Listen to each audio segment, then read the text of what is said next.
Hello, and welcome to the Watershed Moments podcast, where I and other therapists discuss real life, everyday mental health issues to give you real and practical help to live a healthier life for yourself and with others. Now, if you want more content like this, be sure to visit our website at watershedinitiative.com to dig into the library of podcasts, articles, and courses that we've made just for you. And of course, if you need face-to-face help, definitely reach out to our partner affiliate, Lifeology of Richardson and Frisco at 214-556-0996 to get connected with a therapist or life coach. Thanks for listening, and we hope you enjoy the show. All right. Hello, everybody. Welcome back to the Watershed Moments podcast. I am Lee Tran, your host, and I've got my co-host and my friends back with us again. We've got Shanda Gunter, Renew Director at Chase Oaks Church. Say hi, Shanda. Hello. And we've got Laura Harrison, LPC. Good morning. And Adrian Jones, LPC intern. Hey, what's up, everybody? Welcome back. Great. Hey, guys, we're going to pick up with another common situation that I'd love for us to talk through, and one that I think a lot of our listeners can relate to. I know all of us are experiencing it. We've talked about it before. But Shanda's going to just kind of tee it up for us and give an example of what this looks like and what a lot of our listeners might be experiencing. So Shanda, maybe you could describe it for us. Okay, everything is changing so quickly, and there's such a conflict of information that we're getting from our city and our state and our local governments and our national government, and it's confusing time. It's a confusing time right now to know like what's right and what's okay and acceptable and what's not okay and acceptable. And at the risk of being judged harshly, I'll tell a story. 3 weeks ago, back before social distancing was in place, my family got together in a parking lot, and we did a parking lot dinner where we stayed in our cars and we just could see each other from a distance. And we felt like what we were doing was okay at the time, but then there was those moments while we were sitting there like, are we allowed to do this? Can we do this? And we did get judged, and the fire marshal did get called, so we were not supposed to do that. So we're hoping that what we're doing is okay, and we think it might be okay, but then there's this, what am I supposed to be doing? Am I messing everything up? What would you guys say to that? How do people understand and deal with these thoughts and these feelings that are going on in a rapidly changing world? Yeah. No, I think the first thing that comes to my mind is just so much anxiety, right? Like just not knowing what's okay and what's not, and what's okay today might not be okay tomorrow. And as you're saying, there's a lot of different information pieces that we're getting out there, and so it's really hard. Maybe Laura, Adrian, if there's any examples that you can think of as well, that people might be feeling this kind of tension as well. I just want to maybe create a better context, a better global understanding of how people are experiencing this kind of situation. What do you guys think? I think it's also one big aspect of recognizing we're living in a moving target, and that's what's going on at this point.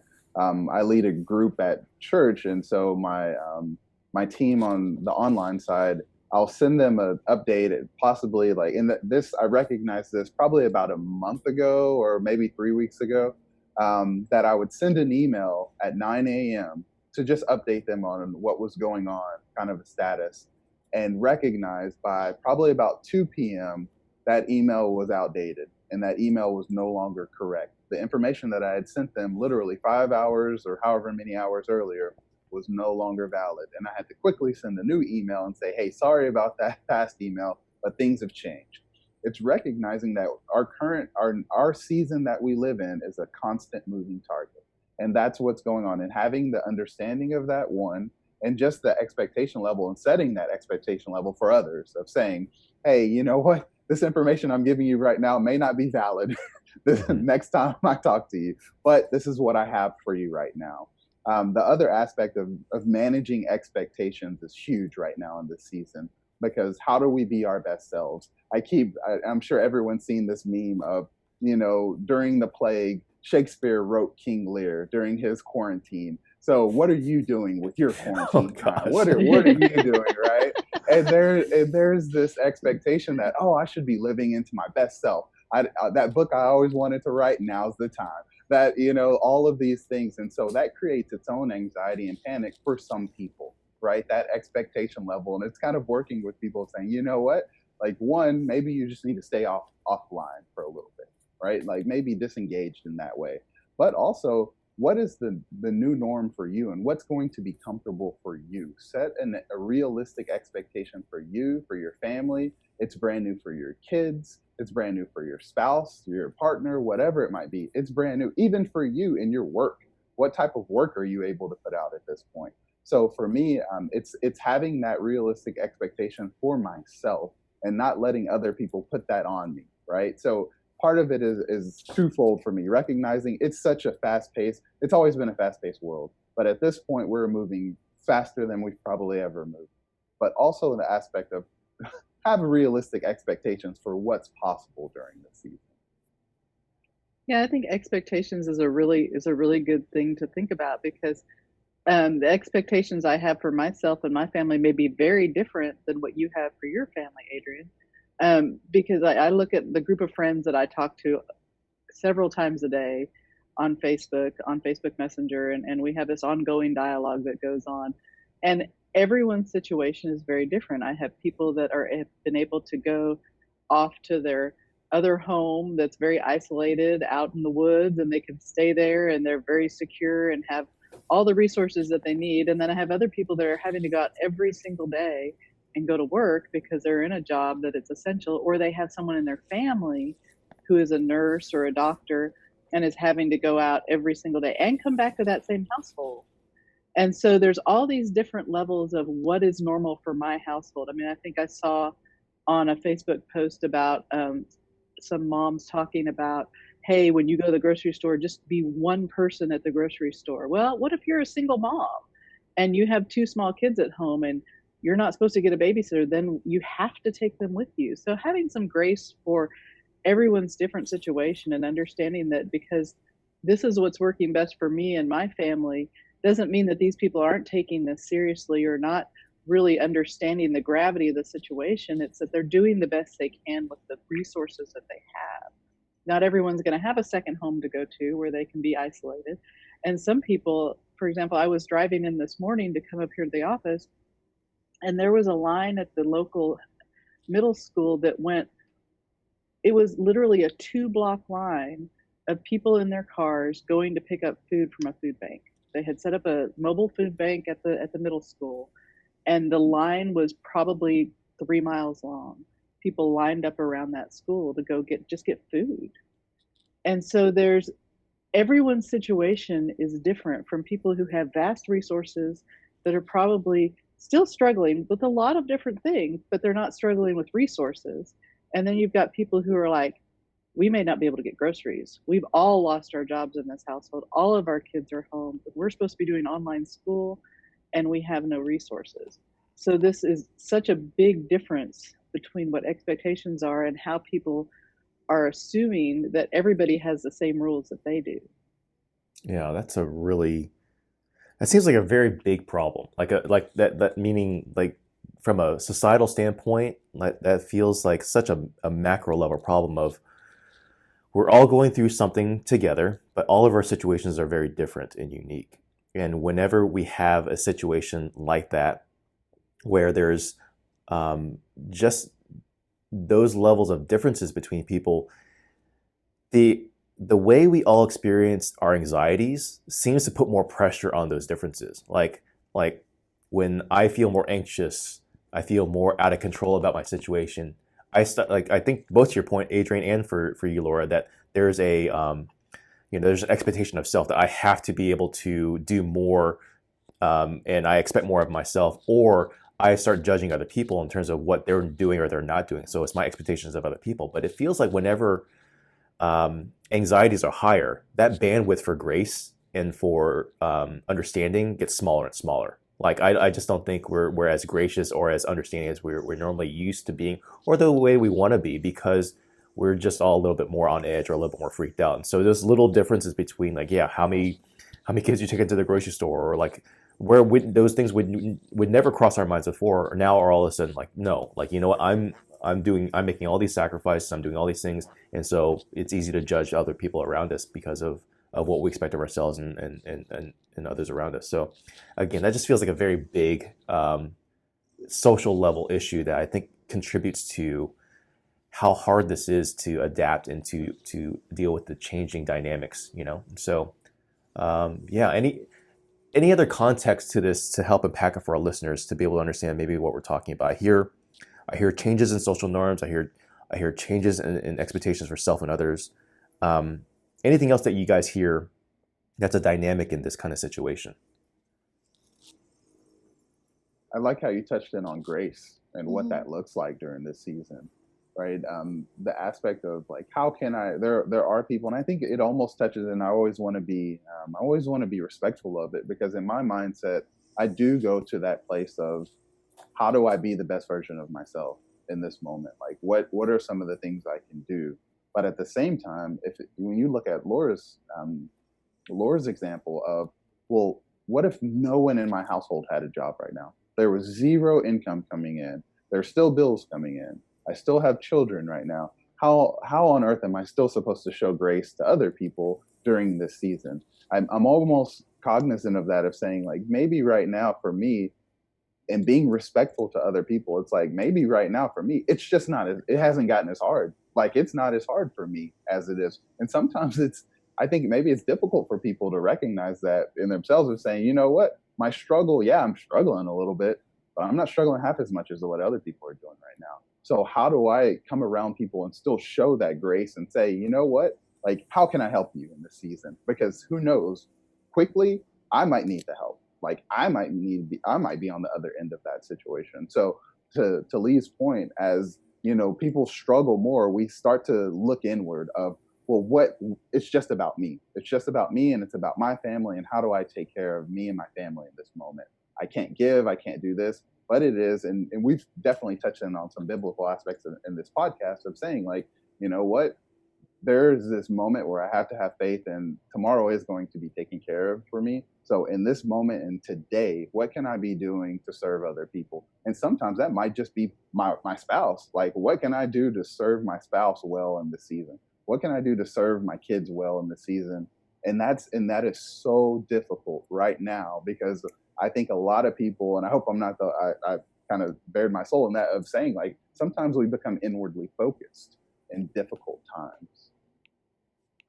And Yeah, I think that's kind of a balance between what we were talking about before and what we were just talking about now. Is like before we were talking about, hey, it's okay to acknowledge your pain. It's okay to like really not discount what you're going through. But then there's that balance between other people are in pain too, and I need to be empathetic and not judgmental and not just get caught up in myself. Sorry, Sam. Yeah. Tying into that grace aspect of this too, and giving yourself grace and giving other people grace. You know, we're human and we're fallible, and you're going to make mistakes, and that's okay. It's part of being a human. It's part of living in a fallen world. But 2 Corinthians 12:9 says, "My grace is sufficient for you, and my power is made perfect in weakness." You're weak. I'm weak. We're all weak. And so is the mom at the grocery store with her 9 kids. You know, we're all weak and we're all struggling. We're doing our best to get by. So just offer grace to yourself, offer grace to others. Like, God is giving you that grace in your weakness, and extend that grace to other people and extend it to yourself. He's not judging you right now for struggling. You know, don't judge yourself. Don't judge other people for it either. Yeah, I remember this is kind of a different way to look at it too. This years, it was about maybe a year ago, 2 years ago even. Dana, my wife, was at the grocery store, and and back when like there's all these people in the grocery store and just like people are just bumping into each other. I remember she ran into this lady who just really was really rude, really mean, and she had told me like there was a time when I think I would have felt like really upset about how rude she was. But this was pretty close to the time after we suffered trauma and loss from our son. And she was telling me, we were processing it later on, and she was like saying, but I wonder, now that I've gone through like so much trauma and grief in my own life, like for her to respond that way to a complete stranger means that I would assume she's going through some pretty hard stuff too. Like, I don't know what her story is. I don't know why she's responding the way she is. But that response sounds like one that's coming from a lot of pain, a lot of hurt, a lot of trauma, whatever it might be. And so I was reminded, just as you guys were talking about that, how all of us are suffering from like little g grief, we're suffering from little losses, and we're suffering from a little bit of trauma too. That's might be hard to see it that way, but we are all going through a traumatic event together, right? There is so much change. And I think, Adrian, to your point, some of that change is happening much more rapidly and much more dramatically for other people than it is for others, right? And just for example, like right now, we're here in Texas. It is what, April 6th, and right now, New York is supposed to hit its peak this week, right? And so they're going through a different experience right now than we are here in Dallas, Texas. And so it might be that in 3 weeks, we'll be going through a very different scenario here. We don't know. And so the way people are experiencing their own traumas, their own significant changes, their own lack of resources, and the anxiety that goes around that creates a disparity in terms of how we view the world. And being able to have grace to understand that people are coming at it from different angles, and we're not all necessarily going to experience it or respond to it in the same way at the same time. And so, yeah, my mind shifts to that kind of thinking, that kind of framework, remembering my own experiences of trauma, of how little bandwidth I had. I remember just going through that period, and I'm like, I have such little in my tank to be gracious, to be understanding. And that's part of the hard part for a lot of people right now, is that they're just running on fumes, a lot of us. And so it's hard to really do that. But if we understand that we're going through something very difficult, a very traumatic experience, that we have grace for ourselves, but then we can begin to start having grace for other people too, as we kind of understand, they're going through their own stuff too. We're doing sort of a communal loss and a communal trauma, and recovering in that kind of way too. So it's a lot of moving parts in there, but I think those are important to kind of add to the equation as well. Anyone else have any thoughts that they would like to add to that? I like Laura's point of, well, it's kind of a bigger point of, we don't necessarily have a ground rules of like, these are the best practices, right? Like from city to city, from state to state, we don't really have a guideline of like, hey, this is set in stone, do it this way, and this will work, right? So none of us know what to go through. Or none of us know the right procedures to do it. So part of us, we're just kind of making it the best way that we can. And if we recognize that on our end, then we can easily also kind of start to recognize that for other people as well, of seeing the single mom and of saying like, hey, you know what, like my church offers this, we have some resources. For me, I go and buy like groceries for my mom and her little community of, like 70 plus people or like 70-year-olds and up, of like, hey, how can I help you guys out? I'm not physically buying all that. They're not, I'm collecting their money and going and doing it. Right. But it's like, hey, I can go and do that for you. Or finding out some different ways that we can help out some people. And maybe you're just in a situation where you can't. Like, recognize what your bandwidth is in this season, and don't put these unrealistic expectations on yourself.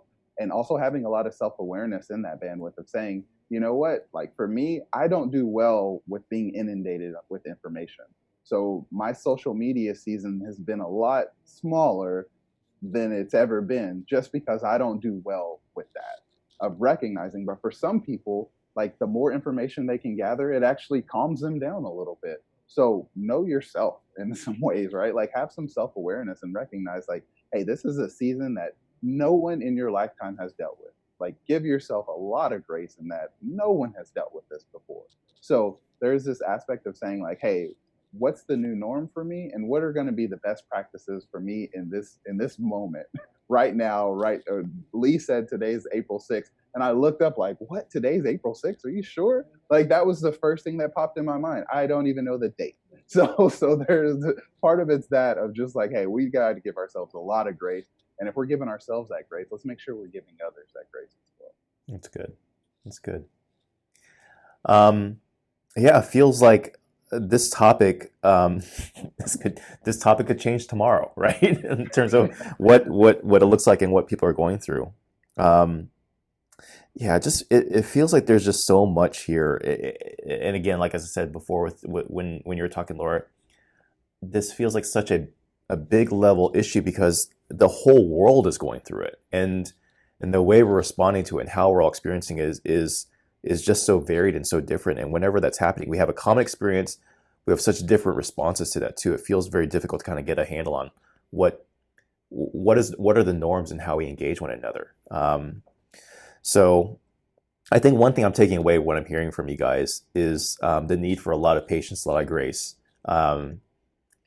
And being okay. So grace for other people and grace for yourself, because you're going to feel guilty. Like Shannon started out in this example, like we're going to be doing things that we're like, I'm not sure if this is okay or not until you're told that it's not. And then there's that level of, oh shoot, then you feel guilt about that, right?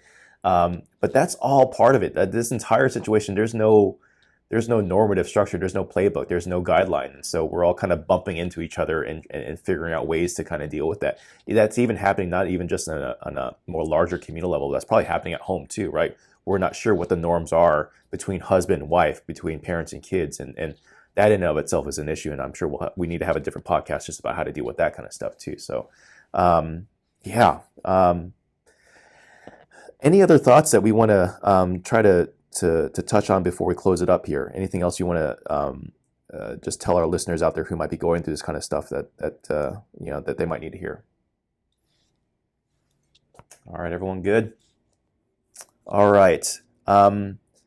Let's go ahead and wrap it up here then. There's plenty more to go through, but again, if you're listening to this and this kind of touched on an area that resonates with you, but you'd like to unpack more, definitely leave us a comment in the comment section on whatever social media platform I'm pushing this out on. Go to our website, watershedinitiative.com, and you can get more of our resources there, but you can also reach out to us and ask questions through that platform as well. We want to be able to hear from you. We want to be able to engage. There's just not a lot of resources available for a lot of our community right now. And so just in terms of being able to reach out to therapists. And so we want to be able to make that as possible for you. Let's go ahead and wrap it up here. Thanks again, guys, for joining me on this podcast. And we will see you guys in our next episode. Thanks, guys. Thanks for listening. Now, if you benefited from this podcast, be sure to subscribe, like, share with your friends, and make sure to leave us a review on iTunes. It really does help us to keep making podcasts and more content like this possible for you. If you have any questions, want to get more content, or just want to stay connected with us, go to our website at watershedinitiative.com and follow us on social media. Lastly, if you want to get connected with a life coach or therapist, call us at our collaborative group practice, Lifeology in Richardson and Frisco, Texas at 214-556-0996.